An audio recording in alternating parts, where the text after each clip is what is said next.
Ever wondered how to read a candlestick chart? It's like reading a secret code, a language of the financial world.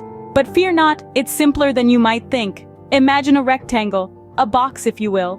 This box, in the world of candlestick charts, is known as the body. The body tells a story of opening and closing prices. Consider a day in the life of a security. When the market awakens, the security's price is its open. As dusk falls and the market goes to sleep, the security's price is its close. These opening and closing moments are captured beautifully within the body of our candlestick. But what if the opening price is higher than the closing price? That's when the candlestick bears a red or black body, indicating a bearish trend. A bearish trend suggests that the security's price has fallen during the day.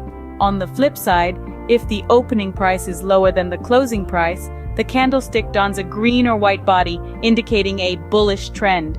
A bullish trend suggests that the security's price has risen during the day. Now let's not forget about the high and low. Picture thin lines extending from the body of the candlestick. They're like the wick of a candle, hence the term candlestick. These thin lines, or wicks, represent the highest and lowest prices reached by the security during the day.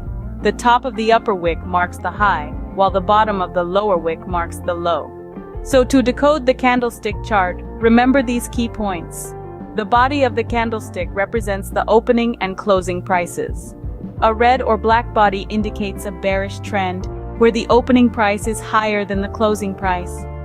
A green or white body indicates a bullish trend, where the opening price is lower than the closing price.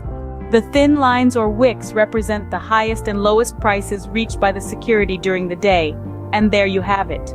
A simple, understandable way to read a candlestick chart. It's like cracking a secret code, isn't it? Remember, every candle tells a story. So the next time you look at a candlestick chart, listen to what the candles have to say. They might just reveal the secrets of the financial world.